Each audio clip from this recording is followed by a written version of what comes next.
Ladies and gentlemen, it's easy to assume that the most visible people in the world are the ones who crave attention the most. It's a common illusion, the idea that visibility equals a desire to be seen. But the truth is often far more complex, far more fragile, and far more human. Some of the brightest lights in public life spend just as much energy protecting the shadows around them as they do illuminating the path ahead. Because in the shadows, that's where humanity breathes. That's where love lives, grows, and survives. The question I want to explore with you isn't just about public figures and their private lives. It's about the brain. It's about the emotional infrastructure that holds up human connection. It's about why some people choose to keep the ones they love far away from the noise. And more importantly, why that decision is not rooted in arrogance, secrecy, or ego, but in protection. Real biological, emotional protection.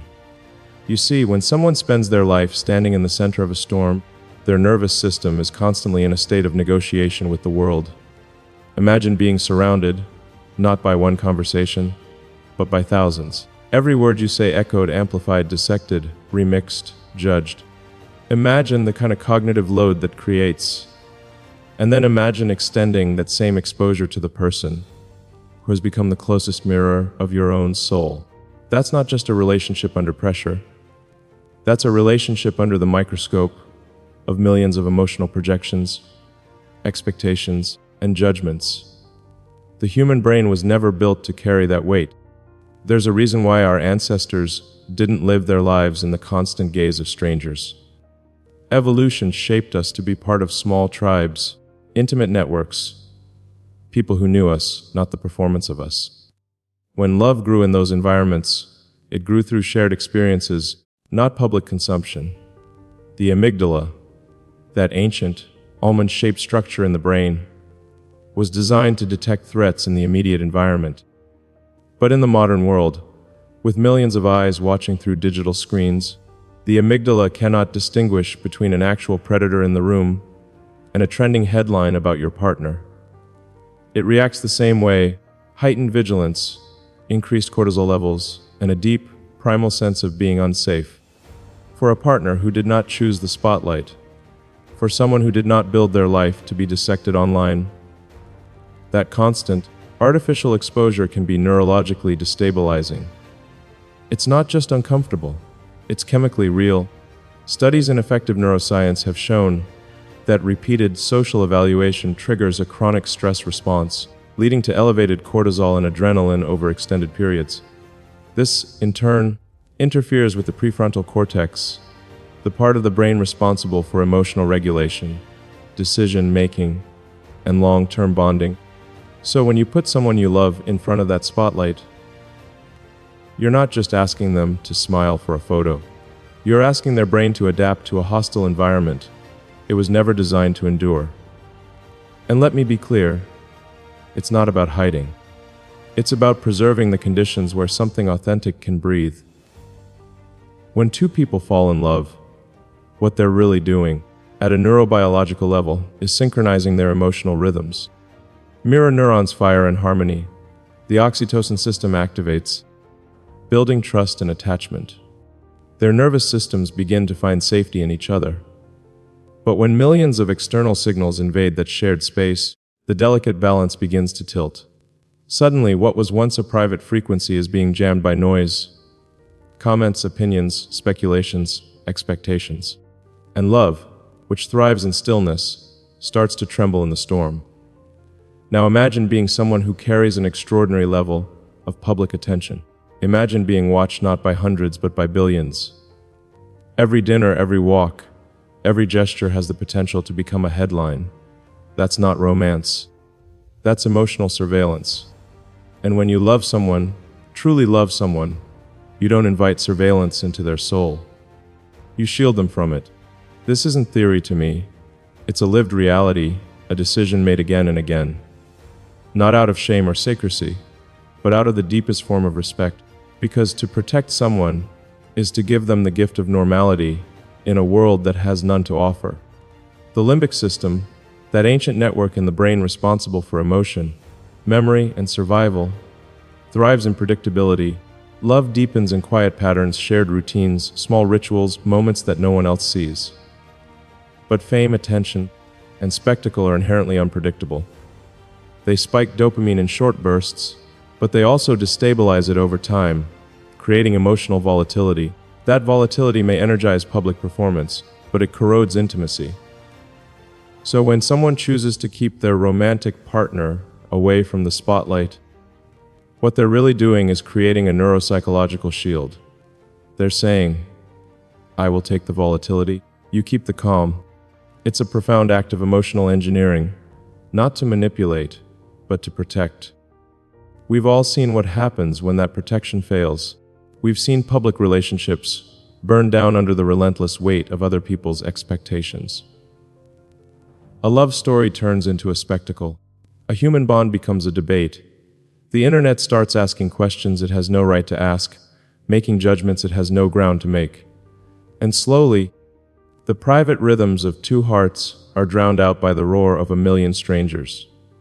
There's something else to understand here, something deeper. At a certain level of visibility, relationships stop being just between two people. They become entangled with the collective psyche of the crowd. Parasocial dynamics emerge. People project their fantasies, their fears, their desires onto strangers. And that projection doesn't just stay on the surface. It seeps into the relationship, shaping how it's perceived and, eventually, how it's lived. The human brain is exquisitely sensitive to perception. In social neuroscience, we talk about reflected appraisal, the way we begin to see ourselves through the eyes of others. When a relationship is forced into the public gaze, partners may begin to internalize those external narratives. Suddenly, the relationship is no longer just theirs. It belongs to everyone and to no one at all. Now, think about what happens in a quiet relationship, away from all of that. When you walk through the world with someone, not as a spectacle but as a person, you can hear them breathe. You can sense their presence without the filter of expectation. There's no performance, no curated image, just human beings, flawed and real, discovering each other in the silence. That's where love matures. That's where it becomes something resilient, something enduring. I've spent years studying how external stress shapes human behavior. The more unpredictable the environment, the more the brain clings to sources of safety. In a life where everything is amplified, nothing is more sacred than a person who is untouched by that amplification. It's not about being above the world, it's about keeping something real inside it. The public often confuses privacy with distance, but they are not the same. Privacy is not a wall. It's a sanctuary. It's where emotional truth can exist without distortion.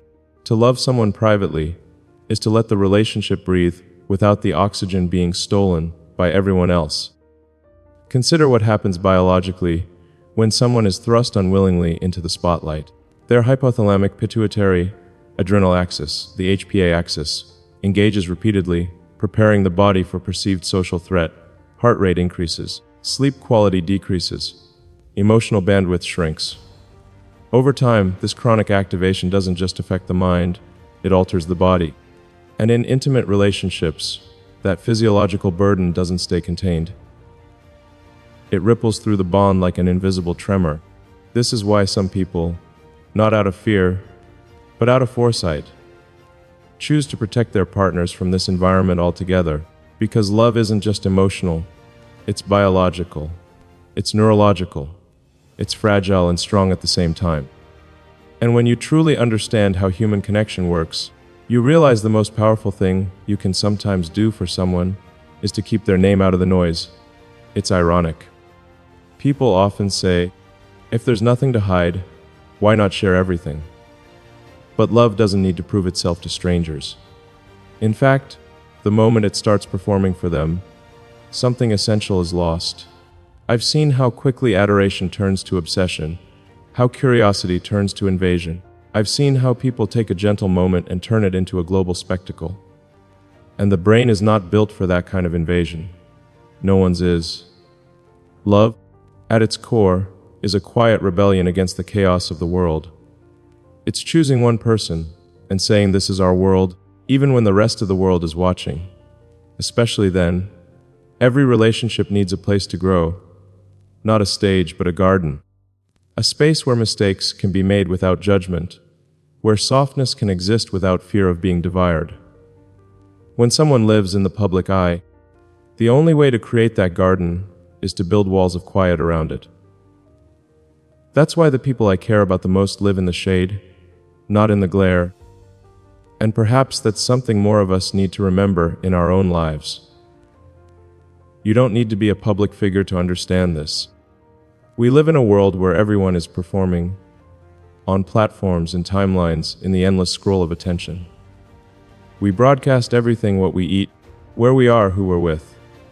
And in doing so, we often forget that intimacy is not built for an audience. Intimacy is built for two nervous systems, learning how to trust each other in a loud world. It's built in the quiet space between words, in the way someone looks at you when no one else is watching. When you strip away the spectacle, what's left is something real. Fragile, yes, but real. And in a world built on performance, reality is the most valuable currency there is. So when people ask why my romantic life is private, the answer is simple, but layered. It's because love deserves a sanctuary. It's because the human brain wasn't designed to carry millions of opinions about a single bond. It's because the people I care about didn't sign up to be icons or symbols. They signed up to be human. And to honor that humanity, I choose silence over spectacle. Not because I'm hiding, but because I'm protecting. Now, let's go deeper.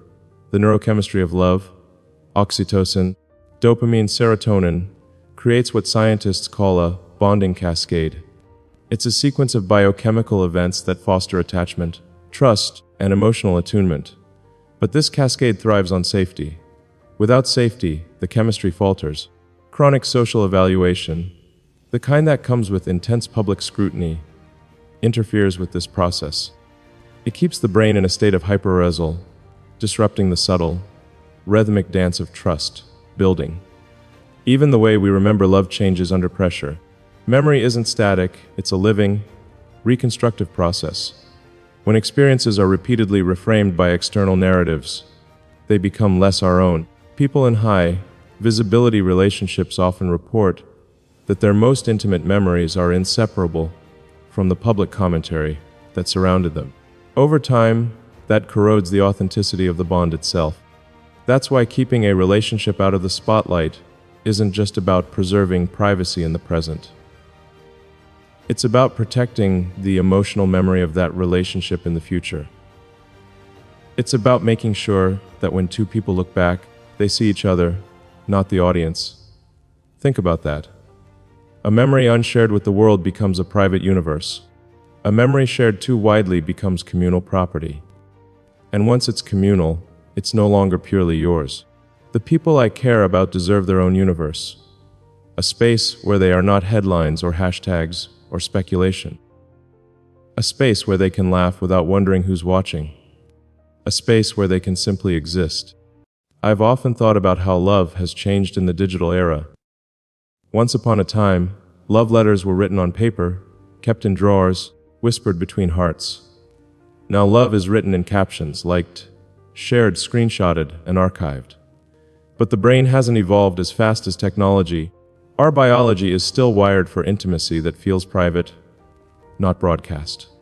When someone steps into a relationship with a public figure, they're stepping into a storm they didn't create. They become a character in a story they didn't write. And the world has a way of turning people into symbols. But love isn't about symbols. It's about souls. This is why I keep my personal life, especially my romantic life, far away from the spotlight. Because I've learned, through science, through experience, through heartbreak, that if you want something to last, you protect it from the noise. Love, like any living organism, needs the right environment to thrive. Some flowers bloom under sunlight. Others bloom in the shade. The love I've known grows best in quiet places. I want you to imagine something with me. Imagine a couple walking down the street. No cameras, no whispers, no expectations. They're just holding hands, feeling the warmth of each other's presence. Their brains are attuned to each other's rhythms. They can hear the sound of their footsteps. That's not just romance. That's neurological alignment. That's peace. Now imagine the same couple walking with hundreds of flashes going off. Every gesture analyzed, every glance magnified. Their nervous systems can't relax. They're no longer walking together. They're performing survival in real time. This difference is why the spotlight is kept at a distance. Not to build walls, but to build peace. Not to exclude, but to protect. And I'll tell you something else. When people can love freely, without intrusion, something extraordinary happens. Their nervous systems synchronize more deeply. Their oxytocin levels stabilize. Their sleep improves. Their sense of belonging becomes stronger. It's not just poetic, it's measurable. This isn't about idealism, it's about evidence. It's about what happens inside us when the world quiets down enough for love to speak. And I believe we need more of that quiet in our lives, whether we're in the public eye or not. Because the truth is, you don't need millions of followers to feel the pressure of exposure. We're all living in a kind of spotlight now. The modern world has turned us all into mini, public figures, constantly performing for invisible audiences. But love isn't a performance, it's a refuge. And that's why I keep it where it belongs, away from the noise. The irony of our time is that connection has never been easier, but intimacy has never been more fragile. Every moment can be shared, but not every moment should be. And in that distinction lies a truth we often ignore. What we keep for ourselves defines the depth of what we feel. In neuroscience, there's something called emotional granularity. It refers to the ability to identify, articulate, and experience emotions with precision and depth.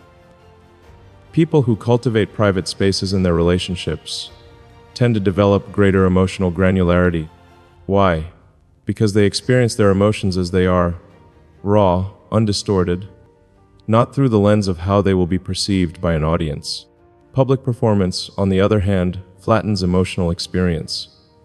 It turns rich complexity into digestible spectacle. It simplifies what should remain beautifully complicated. When love is placed under the relentless pressure of perception, it starts to lose its detail, its nuance, its quiet colors. It begins to live for applause, not for truth. That's the cost too many people don't see. Fame amplifies everything, the triumphs, the mistakes, the whispers. But it also erases something vital. It erases silence. And silence is where intimacy grows its roots. It's where two people learn the contours of each other's inner world. When that silence is taken away, love becomes a public negotiation rather than a private language. I often think of relationships like ecosystems. Every ecosystem has delicate species that can't survive in direct sunlight. They thrive in the undergrowth, protected by shadows, nurtured by stillness.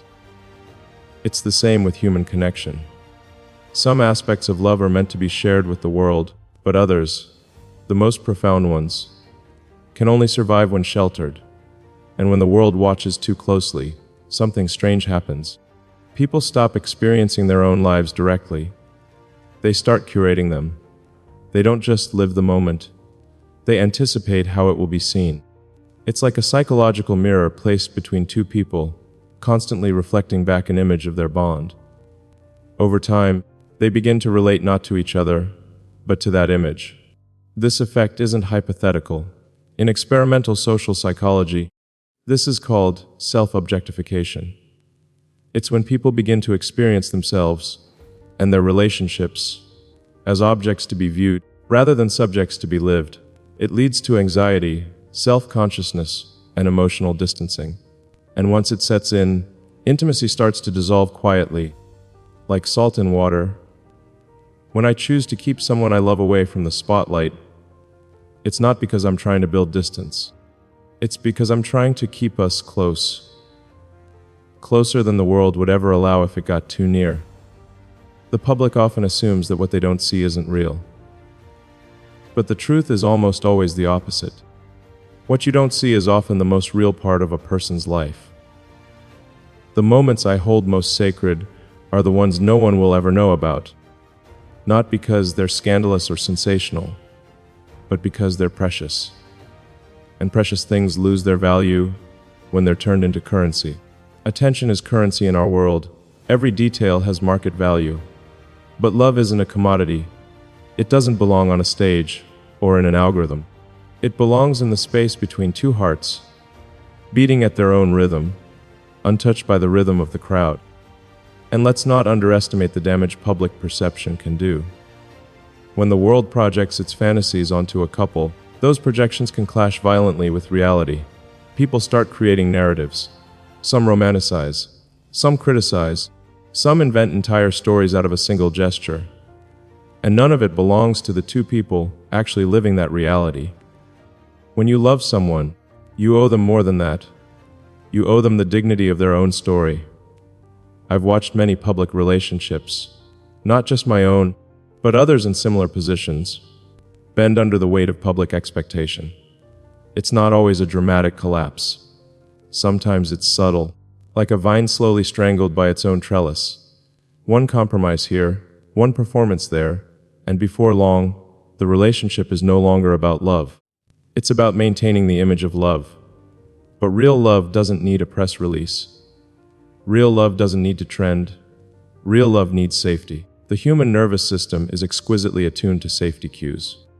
A single look, a steady hand, the warmth of a familiar voice. These things lower heart rate, stabilize breathing, and increase oxytocin levels. That's how bonding deepens. Now imagine replacing those cues with constant flashbulbs, a million comments, judgment, gossip. The nervous system isn't stupid. It recognizes threat even when we tell ourselves it's just noise. And the worst kind of threat is the one that never stops. Chronic, low-level social stress is insidious. It doesn't shatter you in a single blow. It erodes you grain by grain, until one day, you wake up feeling like a stranger in your own life. That's not something I'd ever wish on someone I care about. And then there's something even more subtle. When the world knows who your partner is, they stop being just a partner. They become a public figure whether they want to or not. Every choice they make becomes data. Every silence becomes a statement. Every appearance becomes speculation. Their humanity is slowly replaced by an archetype. And once someone becomes an archetype, it's hard to find your way back to being a person.